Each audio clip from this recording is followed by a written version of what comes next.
Yang kedua, zakat investasi. Dia jualan enggak, dia apa enggak, dia cuma punya modal.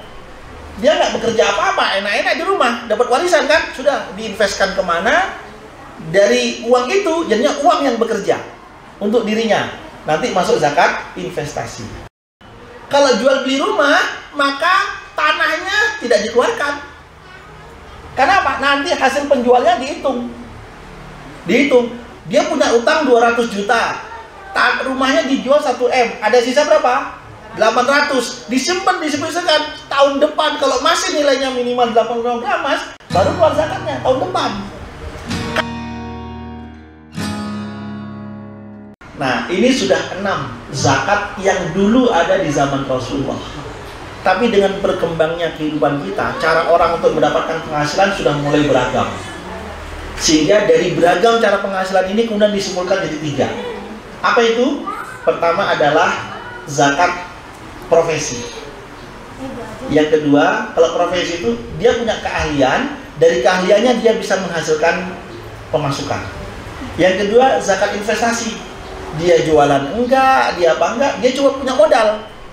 Dia nggak bekerja apa-apa, enak-enak di rumah, dapat warisan kan, sudah diinvestkan kemana, dari uang itu jadinya uang yang bekerja untuk dirinya, nanti masuk zakat investasi. Ada juga nanti zakat kekayaan umum. Kita bahas satu persatu 3 poin ini. Namun 3 poin ini juga jadi khilaf. Ada yang mengatakan nggak perlu ada zakat profesi, sama dengan nanti nggak perlu ada zakat kekayaan umum. Kalau emang belum mencapai, sudahlah, tinggalkan, sedekah saja yang banyak. Ini pendapat khilaf. Namanya khilaf itu wajar. Tapi kita perlu tahu, saya nggak memaksakan harus ikut pendapat A, pendapat itu tidak. Tapi kewajiban saya untuk menyampaikan ada pendapat seperti ini. Ya, yang pertama zakat investasi. Pertanyaan saya, ini jangan kaget kalau zakat investasi. Jangan kaget. Kalau berbicara investasi, biasanya orang investasi dalam bentuk apa? Emas. Yang kedua apa? Saham, properti, tanah, rumah, gitu kan? Ya. Kemudian apa lagi? Dalam bentuk tabungan, dalam bentuk deposito, kan begitu. Maka semua yang diniatkan investasi ini setelah berjalan 1 tahun, dia harus keluar zakatnya. Walaupun tidak sesuai dengan nisabnya. Kenapa? Walaupun tidak. Kalau sudah mencapai nisab. Kalau sudah kan syarat zakat tuh setelah 1 tahun dan sudah mencapai nisab. Dari cara-cara orang berinvestasi ini yang paling mengagetkan apa? Kalau seseorang punya tanah dan properti yang banyak. Kalau tanah atau rumah yang dipakai, nggak keluar zakatnya. Tapi kalau rumahnya sudah lebih dari 1 dan itu diniatkan sebagai investasi, mulai itu dihitung. Kan ada orang beli rumah untuk investasi. Dia beli, kemudian apa? Tunggu waktu yang pas dijual. Kan begitu. Sama dengan orang punya uang, beli emas, tunggu waktu yang pas dijual emasnya. Sama seperti orang punya uang, dia beli saham, nanti kalau harganya tinggi dijual. Sama itu. Tapi yang paling mengagetkan ketika apa? Tanah. Punya tanah banyak, itu harus keluar zakatnya kalau dia niatnya investasi. Waduh, gimana nih, tanah ratusan juta, punya sekian arah mungkin gitu kan? Harus keluar zakatnya setiap tahun, tetap. Karena apa? Allah telah berikan pertumbuhan nilai dari tanah tersebut. Sebagaimana Allah juga berikan pertumbuhan nilai dari emas misalnya.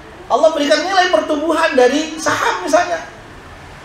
Termasuk jangankan tanah, tabungan, deposito, itu bagian masuk dari zakat apa? Zakat investasi.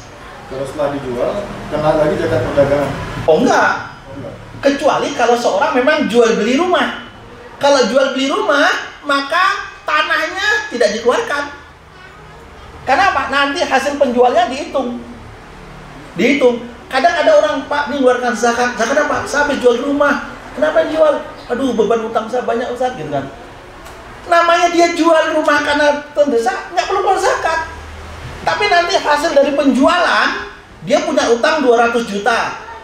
Rumahnya dijual 1 M, ada sisa berapa? 800, disimpan tahun depan kalau masih nilainya minimal 80 gram emas, baru keluar zakatnya tahun depan.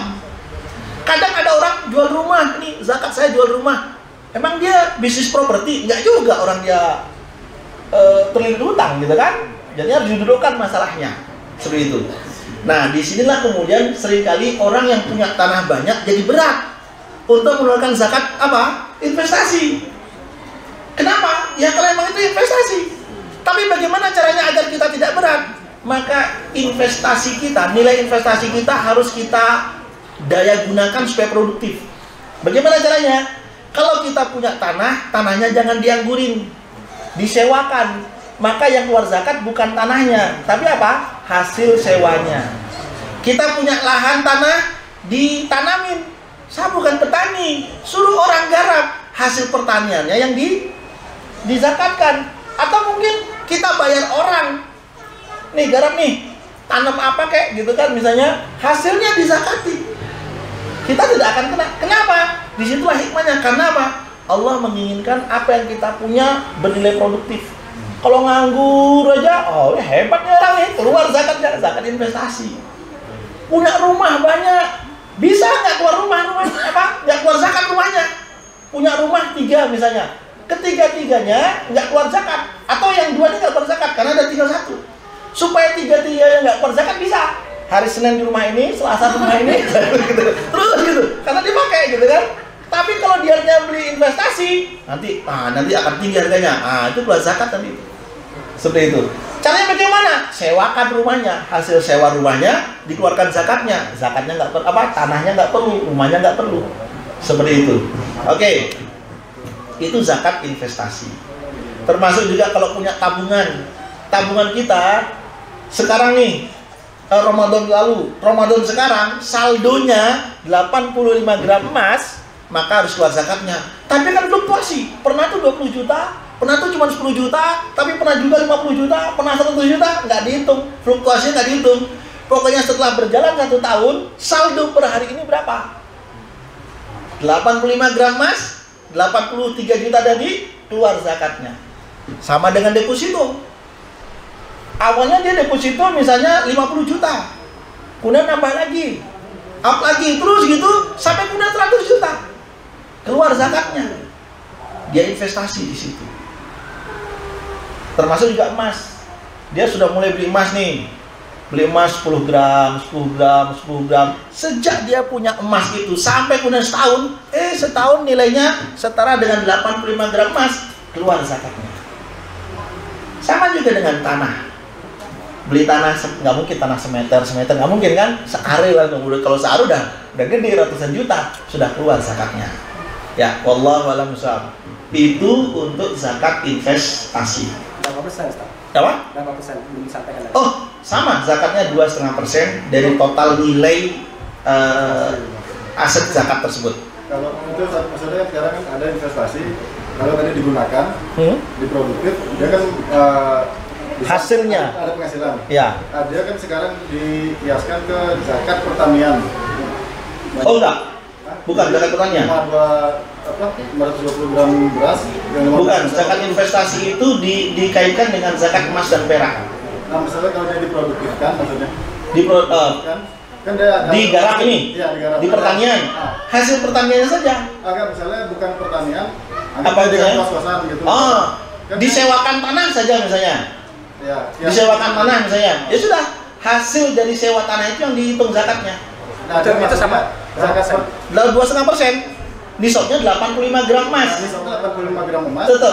Apa nisabnya masuk ke pertaniannya? Oh enggak pertanian. 85 gram emas. Zakat investasi itu nisabnya 85 gram emas. Ini sewanya cuma 10 juta per tahun. Ya sudah enggak keluar zakat. Infaknya kencengin. Dikeluarkan ke pertanian, nanti hasil pertaniannya setara nggak dengan 520 kg beras? 5.200.000 lah kalau asumsi harga berasnya 10.000. 5% keluar zakatnya. Ini udah beda mazhab loh. Beda lagi ya. Ya. Berarti bisa kalau bukan pertanian tidak dikiaskan ke pertanian berarti ya? Bukan. Dan satu lagi. Kalau investasi dikiaskan dengan emas dan perak. Zakat emas dan perak. Walaupun dia diproduktifkan untuk sesuatu yang penting bukan pertanian, nggak masuk pertanian ya? Nggak masuk pertanian.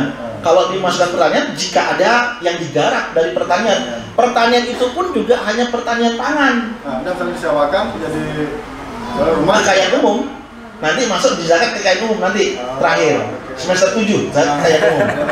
Ya, oke. Nah itu Ustadz, jadi diskusi kita kemarin itu karena Nah, kalau gimana kalau misalnya properti itu disewakan, tapi di satu sisi itu juga masih ada beban, jadi masih ada cicilan di properti itu. Jadi pendapatan sewanya 1 juta, tapi cicilannya masih 3 juta gitu. Ya, itu tutupin dulu.